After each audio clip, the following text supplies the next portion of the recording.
آج الحمدللہ سورہ بقرہ کا اختتام ہوا اور سورہ آل عمران کی آیات کریمہ تراویح میں پڑھی گئیں۔ اللہ تبارک و تعالی ہماری عبادات کو تراویح کو قبول فرمائے، آمین یا رب۔ محترم حضرات و خواتین، اللہ تبارک و تعالی نے قرآن مجید میں مشرکین کے حوالے سے ایک اہم بات کو مختلف مقامات سے نقل کی۔ جب رسول اللہ صلی اللہ علیہ وسلم نے دعوت توحید کو مشرکین کے سامنے پیش کیا تو ایک بات ہضم ہونے والی نہ تھی مشرکین کو، جسے قرآن مجید کی مکی اور مدنی صورتوں میں اللہ تعالیٰ نے ذکر کیا ہے۔ وہ کیا ہضم نہ ہونے والی بات تھی؟ مشرکین تعجب سے یہ پوچھتے تھے، ہمارا انتقال ہو جائے اور ہم مٹی کے حوالے ہو جائیں، ہماری ہڈیاں گل سڑ جائیں، تو پھر اللہ تعالی ہمیں دوبارہ کیسے زندہ کرے گا؟ یہ وہ سوال تھا جو بار بار آپس میں اور اللہ کے نبی سے کیا کرتے تھے۔ قرآن مجید میں مختلف مقامات پہ اللہ نے اسے نقل کیا، اَإِذَا مِتْنَا وَكُنَّا تُرَابًا وَعِظَامًا أَإِنَّا لَمَبْعُوثُونَ۔ اور اسی لیے مشرکین مکذبین کہلائے، جھٹلایا انہوں نے، کسے جھٹلایا؟ بعث بعد الموت کو جھٹلایا۔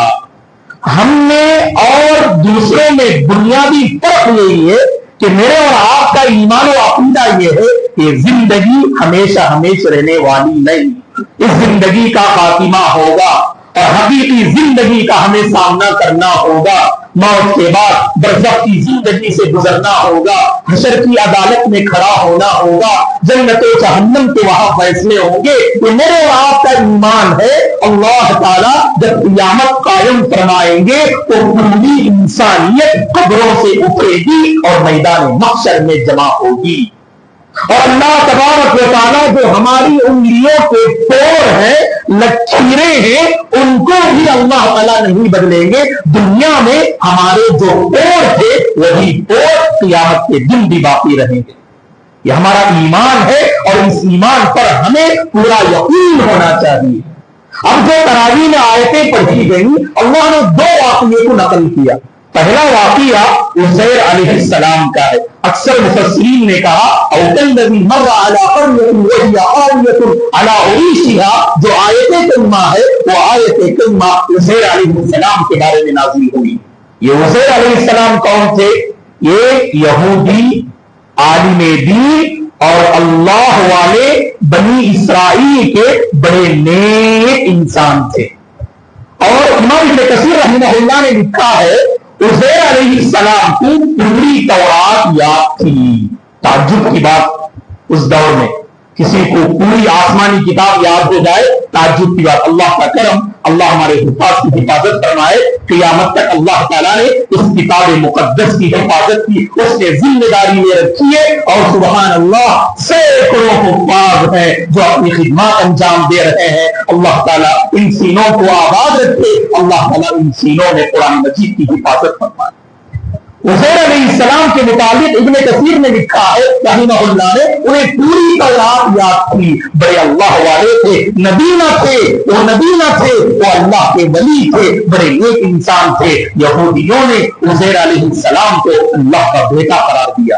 وقالت الیہود عزیر ابن اللہ، یہودیوں نے کہا یہ عزیر اللہ کے بیٹے ہیں، ان کی دینداری کو دیکھ کر اور ان کی ولایت و کرامت کو دیکھ کر۔ تو عزیر علیہ السلام ایک بستی پر سے آپ کا گزر ہوا، اور بستی کی حالت کیا تھی؟ بستی کی حالت بالکل ویران تھی، بہت سارے لوگ بستی والے انتقال کر گئے تھے، بستی کی حالت اجڑی ہوئی تھی۔ اور وہاں پر آپ نے یہ سوال کیا اللہ تعالیٰ سے، اللہ تعالیٰ نے جن کو موت دے دی انہیں دوبارہ کیسے زندہ کرے گا؟ اللہ انہیں کیسے دوبارہ پیدا کرے گا؟ اللہ تعالیٰ نے بطور نشانی عزیر علیہ السلام کو موت دے دی۔ 100 سال تک وہ سوئے رہے، وہ موت کی حالت میں رہے۔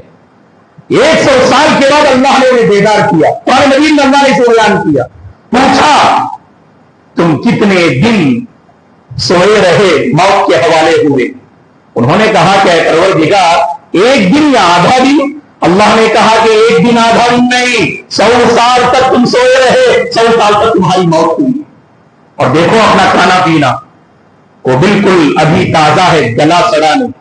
اور اپنے گدھے کو دیکھو، سواری کو دیکھو تو پوری طرح سے وہ سواری اور گدھا اکرمکم اللہ وہ ہڈیوں کا ڈھانچہ بن چکا تھا۔ اللہ تبارک و تعالیٰ نے اس واقعے کے ذریعے آنے والی اس امت کو اللہ نے پیغام دیا کہ جو ذات موت دینے پہ قادر ہے وہ ذات دوبارہ زندہ کرنے پر بھی قادر ہے۔ اور اس کے بعد والی آیت میں ایک اور واقعہ اللہ نے بیان کیا جو اسی سے متعلق، نبی ابراہیم علیہ السلام خلیل اللہ، ہر مذہب والے کہتے ہیں نبی ابراہیم ہمارے آدمی ہیں، ہر ایک کے دل کو آپ نے جیت لیا۔ اللہ کے برگزیدہ پیغمبر ابراہیم علیہ السلام، اللہ تعالیٰ نے قرآن مجید میں مختلف مقامات سے آپ کی تعریف کی اور آپ کی زندگی کو بیان کیا۔ اور آج جو آیتیں پڑھی گئی تراویح نے آپ کی زندگی کا ایک واقعہ نقل کیا۔ ابراہیم علیہ السلام نے اپنے رب سے پوچھا، اے اللہ تو مردوں کو کیسے زندہ کرتا ہے؟ اللہ نے کہا، پوچھا اے ابراہیم کیا تمہیں ایمان نہیں؟ کیا تمہیں ایمان نہیں ہے؟ میں کیسے زندہ کروں گا؟ کہا کہ اللہ مجھے ایمان تو ہے لیکن میرا دل مطمئن ہو جائے، اسی لیے مجھے تھوڑا سا نظارہ دکھا دے تو مردوں کو کیسے زندہ کرتا ہے۔ اللہ نے کہا کہ ٹھیک ہے ابراہیم، ٹھیک ہے ابراہیم، 4 پرندوں کو لے لینا اور انہیں ان پرندوں کو اپنے سے بہت قریب کر لینا، مانوس کر لینا، اور پھر ان پرندوں کے ٹکڑے ٹکڑے کر دینا اور مختلف پہاڑ میں ان ٹکڑوں کو جا کے ڈال دینا۔ دیکھیے پرندوں کو لینا اور مختلف ان کے ٹکڑے کر کے انہیں مختلف پہاڑوں میں جا کے ڈال دینا اور پھر تم آواز دینا، وہ پرندے تمہاری طرف لوٹ کے آئیں گے۔ سبحان اللہ۔ تو اس سے اندازہ ہوا جو ذات موت دیتی ہے وہی ذات دوبارہ جو ہے ان ہڈیوں کو جمع کرتی ہے اور دوبارہ اس میں روح پھونکتی ہے اور وہ پرندے دوبارہ زندہ ہوئے اور ابراہیم علیہ السلام ان کے پاس تشریف لائے۔ تو خلاصہ کلام یہ ہے اللہ کے بندو، قرآن مجید میں اللہ نے اس مضمون کو واضح کیا، جس نے پہلی بار اس انسانیت کو پیدا کیا وہ دوبارہ پیدا کرنے پہ قادر ہے، یہ ہمارا اور آپ کا ایمان ہے۔ چلیے آگے بڑھتے ہیں۔ آج جو آیتیں پڑھی گئی تراویح میں ان میں بعض آیتیں ایسی ہیں اللہ دلوں کو جھنجھوڑنے والی آیت، معاف کیجیے گا آج پریکٹیکل لائف میں بہت سارے اللہ کے بندے اس معاملے میں بڑے کمزور نظر آتے۔ اللہ کے ہمیشہ ایک دعا کرنا، یہ دعا ضرور کرنا، آج کے زمانے میں ضرور کرنا، یہ دعا یہ ہے اے اللہ مجھے پاکیزہ روزی عطا فرما، رزق حلال نصیب فرما، حرام روزی سے میرے دامن کو بچا لے۔ ضرور مانگو اللہ کے بندے۔ صحیح بخاری کی حدیث سے اللہ کے نبی نے فرمایا، اسی زمانے سے ہم گزر رہے، لَيَأْتِيَنَّ عَلَى النَّاسِ زَمَانٌ لَا يُبَالِ الْمَرْءُ بِمَا أَخَذَ الْمَالُ مِنْ حَلَالٍ أَمْ مِنْ حَرَامٍ۔ اللہ کے نبی نے فرمایا صلی اللہ علیہ وسلم نے، لوگوں پر ایک ایسا زمانہ آئے گا اس زمانے میں انسان پرواہ نہیں کرے گا مال کہاں سے آ رہا ہے، حلال طریقے سے یا حرام طریقے سے۔ اور سب سے بڑا مسئلہ یہ ہے مال کے سلسلے میں کہ سود کے راستے کو ہم نے سے بہت سو اختیار کیا ہے۔ فائنانس کا مسئلہ ہے اور بہت ساری چیزیں خریدنے میں آج کی دنیا نے امت کو، آج کی دنیا نے لوگوں کو سود کے راستے میں آسانی سے جو ہے جوڑ دیا ہے۔ دوستو اللہ نے کہا یہ لین دین تجارت اور سود انٹرسٹ یہ دونوں برابر ہو نہیں سکتے۔ تجارت کو اللہ نے حلال کیا ہے، انٹرسٹ کو اللہ نے حرام کیا ہے۔ ایک بات یاد رکھو اللہ کے بندو، آپ 1000 حجت دیجئے اپنی ضرورت و مجبوری کی، لیکن یاد رکھنا اگر حرام مال میرے اور آپ کی زندگی میں آ جائے سب سے بڑی تباہی کیا ہے، اللہ ہماری عبادتوں کو ضائع کر دیتے۔ یہ دعائیں ہاتھ جب اٹھتے نا، یہ ہاتھ جب اٹھیں گے ہماری دعائیں رنگ نہیں لائیں گی، اللہ تعالیٰ ہماری دعائیں قبول نہیں کرتے ہیں۔ اس سے بڑی نحوست کیا چاہیے اس سود کی؟ اور آیتیں جو پڑھی گئی آپ اللہ سود کے بارے میں اللہ نے کیا کہا جانتے ہیں؟ اے ایمان والو اللہ کا تقوی اختیار کرو اور جو سود ہے اسے چھوڑ دو. اگر تمہارا پہلے سے کوئی معاملہ ہے انٹرسٹ کا, اللہ کی خاطر چھوڑ دو. اگر تم باز نہیں آؤ گے, تمہاری ضد رہے گی, تمہارا اصرار رہے گا, ہم سود لے کر رہیں گے, ہم سود دے کر رہیں گے, یاد رکھنا اللہ سے جنگ کرنے کے لیے تیار ہو جاؤ. وہ کون ہے جو اللہ سے جنگ کر کے کامیاب ہو سکتا ہے؟ علامہ اقبال نے کیا بہترین بات فرمائی, اے طائر لاہوتی اس رزق سے موت اچھی, اس رزق سے موت اچھی جس رزق سے آتی ہو وہ راز میں کوتاہی. ایسی روزی اختیار نہ کرنا, اللہ سے ہمیشہ دعا کرنا, اے اللہ حرام کا ایک لقمہ بھی میرے حلق کے نیچے نہ اتار, میرے حلق کے نیچے نہ اتار. اللہ کے نبی نے فرمایا 7 گناہ ایسے ہیں جو آپ کو تباہ و برباد کر دیں گے, جو آپ کو ہلاک کر کے رکھ دیں گے. ان میں سے ایک گناہ کیا ہے؟ اکل الربا, یہ سود کا کھانا. بعض لوگوں کی حجت, مولانا ہم سود دیتے نہیں لیکن مجبوری میں ہم سود دیتے نہیں. اللہ کے بندو, کوئی بھی اگریمنٹ, خاص کسی بھی آپ شیئر مارکیٹنگ میں آپ کوئی بھی چیز خریدتے ہیں, اگر اس میں یہ معاملہ ہے کہ 3 مہینے تک آپ نے پیسے پے نہ کیا تو آپ پہ انٹرسٹ لگے گا. ہر مہینہ کلا تاریخ آپ کو پیسے پے کرنا ہے. اگر آپ نے پے نہ کیا تو آپ کو اتنا % انٹرسٹ دینا ہے. گویا کہ آپ اس میں دستخط کرتے ہیں اور اس سے راضی برضا ہوتے ہیں کہ یہ معاملہ, یہ ڈیل میں اس سے راضی ہوں. یاد رکھنا کہ سود پہ راضی ہونا بھی یہ کبیرہ گناہ ہے. اسی لیے اللہ کے نبی نے کیا فرمایا, سود کھانے والا, سود کھلانے والا, سود پہ لکھنے والا اور اس پر گواہ بننے والا, سب پر اللہ کی لعنت ہوتی ہے. اسی لیے ہمیشہ یہ دعا کرنا, اے اللہ مجھے پاکیزہ روزی عطا فرما.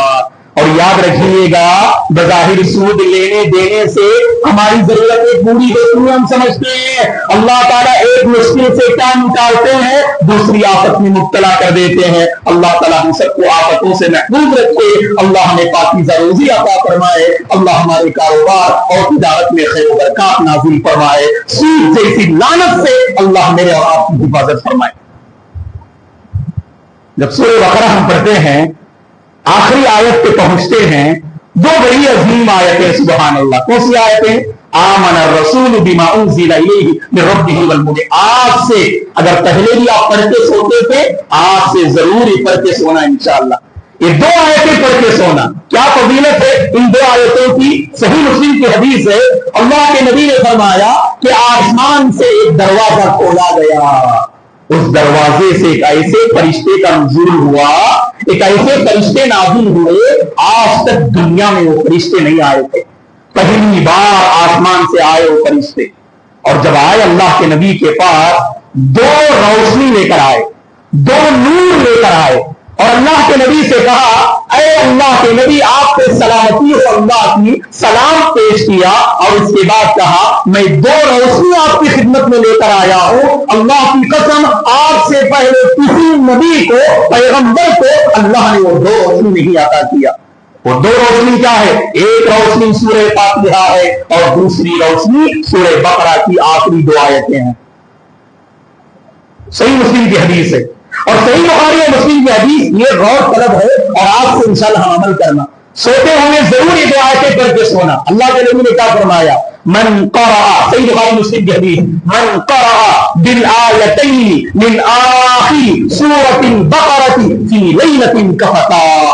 اللہ کے نبی نے فرمایا صلی اللہ علیہ وسلم نے, جو بندہ رات میں سونے سے پہلے سورہ بقرہ کی آخری 2 آیتیں اگر پڑھ کے سوتا ہے, یہ 2 آیتیں اس کے لیے کافی ہو جاتی. کیا مطلب کافی ہو جاتی؟ کس بات سے کافی ہو جاتی؟ امام نووی رحمۃ اللہ علیہ, جنہوں نے صحیح مسلم کی شرح کی ہے, بہت زبردست عالم دین ہے, 7th سینچری کے امام نووی رحمۃ اللہ علیہ فرماتے ہیں, اے تقتاہ من الشیطان ومن الآفات ومن الجمیع. اللہ تعالیٰ اس بندے کی شیطان سے حفاظت کر لیتے, آفتوں سے حفاظت کر لیتے, اور اللہ ہر آفت پریشانی سے اللہ اس بندے کی حفاظت کر لیتے. ہم سوئیں گے اللہ کے حفظ و امان میں سوئیں گے انشاءاللہ, کوئی ٹینشن نہیں. اگر ہماری روح بھی قبض ہو جائے, اللہ کے پاس اچھی امید کر سکتے ہیں. تو لہذا اللہ کے بندو, آپ سے ضرور عمل کرنا. حضرات سے بھی میں درخواست کرتا ہوں، عورتوں سے بھی میں گزارش کرتا ہوں، ضرور یہ عمل کرنا، آیت الکرسی پڑھ کے سونا، سورہ فلق 3 بار پڑھ کے سونا، سورہ ناس 3 بار پڑھ کے سونا، اور ساتھ ساتھ سورہ بقرہ کی آخری 2 آیتیں پڑھ کے سونا، ہماری نیند بھی اللہ کے حفظ و امان میں رہے گی انشاءاللہ۔ اور جب آخری 2 آیتوں پہ ہم غور کرتے، ایک بہت اچھی بات ہمیں نظر آتی، دیکھو، وَاعْفُ عَنَّا وَاغْفِرْ لَنَا وَارْحَمْنَا أَنْتَ مَوْلَانَا فَانصُرْنَا عَلَى الْقَوْمِ الْكَافِرِينَ۔ اللہ اکبر، اللہ نے مانگنے کا طریقہ بھی بتایا، اللہ کو ہم کیسے منائیں، اپنے رب کو ہم کیسے راضی کریں، یہ دعا کا ادب ہے اللہ کے بندو۔ ہم مانگے تو اللہ سے ایسا مانگے، ایسا پیارا انداز ہونا چاہیے ہمارا، اے اللہ تو رحم کرنے والا، تو کرم کرنے والا، تو خوب سننے والا، تو جاننے والا، تو خوب حکمت والا، تو زبردست، تو غالب ہے پروردگار۔ اللہ کے ناموں کا، صفات کا وسیلہ لے کر اللہ سے مانگو، ضرور ہماری دعا قبول ہوگی۔ اللہ سے اس انداز سے مانگنا، پورا یقین اور کانفیڈنس ہونا، 100% یقین ہونا اللہ میری دعا سنے گا۔ اس کانفیڈنس سے اللہ سے مانگو، اللہ ضرور سنیں گے۔ ہم اور آپ کیا ہے، عجیب انداز سے مانگتے، اللہ سنتا کہ نہیں سنتا، اللہ میری دعا قبول کرتا کہ نہیں کرتا۔ اگر یہ انداز ہوگا اللہ کے بندے، نہیں دعا قبول ہوتی۔ کیا پیارا انداز ہے، دیکھو، بار بار اس آیت کو پڑھو، وَاعْفُ عَنَّا، اے اللہ ہم نے تیرے حق میں بڑی کوتاہی کی، تو معاف فرما، وَاغْفِرْ لَنَا، ہماری سیاہ کاریوں کو دھل کے رکھ دے، ہمارے گناہوں کو دھل کے رکھ دے، وَارْحَمْنَا، اے اللہ ہم مجبور ہیں، بے کس ہیں، لاچار ہیں، اے اللہ تو ہم پہ رحم و کرم کا معاملہ فرما، انت مولانا، تو ہمارا آقا ہے، تو ہمارا پروردگار ہے، فانصرنا علی القوم الکافرین، اس کافر قوم پر اے اللہ ہماری مدد فرما۔ بڑی پیاری دعا ہے، اپنی دعاؤں میں اسے شامل کیجئے گا۔ اللہ نے مانگنے کا سلیقہ بھی بتایا، اسے منانے کا ہنر بھی اللہ نے ہمیں سکھایا۔ اللہ سے منانے اور اللہ کو مانگنے اور اللہ کو منانے کا جو ہنر ہے، وہ ہنر میرے اور آپ کے پاس آنا چاہیے۔ آل عمران ترتیب کے حساب سے تیسری سورت، فاتحہ، البقرہ، آل عمران۔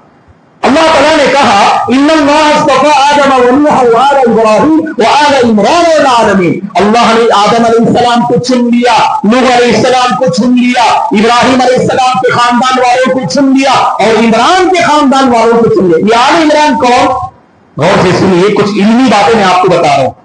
عمران کے خاندان والے، یہ عمران کون ہے؟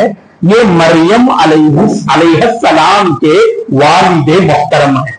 موسیٰ علیہ السلام کے والد کا نام بھی عمران، اور مریم علیہ السلام کے والد کا نام بھی عمران، اور یہاں سورت میں جو آل عمران ہے اس سے کون مراد؟ مریم علیہ السلام کے والد محترم، عمران کے خاندان والے۔ آپ کے خاندان میں کون کون گزرے؟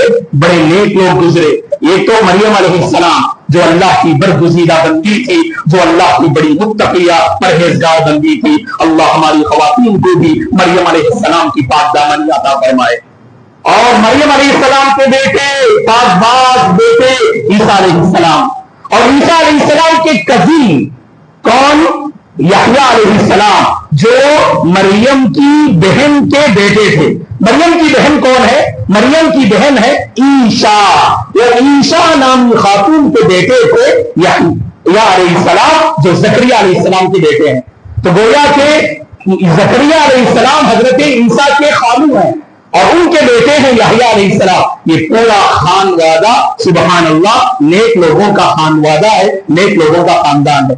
اللہ تعالیٰ نے اس میں ذکر کیا، اور اگر آپ پرانی آسمانی کتابیں پڑھیں گے تو اس میں عمران نام نہیں ہے، اس میں امام نون کے ساتھ ہے، عمران نہیں ہے، نون کے ساتھ نہیں ہے، امام ہے۔ تو گویا کہ عمران کون ہے؟ یہی عمران ہے جو مریم علیہ السلام کے والد محترم ہے۔ اللہ تعالیٰ نے فرمایا جہاں والوں پر، دنیا والوں پر اللہ نے اس خاندان کو ترجیح دی۔ اور آخری بات سن لیجیے گا، اللہ نے سورہ آل عمران میں ایک واقعے کو نقل کیا، مختصر کہہ کر اپنی گفتگو میں ختم کر لوں گا۔ واقعہ کیا ہے؟ 9 ہجری کی بات ہے، 9 ہجری کی بات ہے۔ اللہ کے نبی کی وفات کب ہوئی؟ 11ویں ہجری میں۔ یہ 9 ہجری کی بات ہے۔ جس سال حج فرض ہوا وہ 9 ہجری، جس سال اللہ کے نبی نے تبوک کا سفر کیا وہ 9 ہجری ہے۔ 9 ہجری میں بنو نجران نامی ایک قبیلہ تھا، اس قبیلے سے عیسائیوں کی ایک جماعت اللہ کے نبی کے پاس آتی ہے۔ اس جماعت کے سردار تھے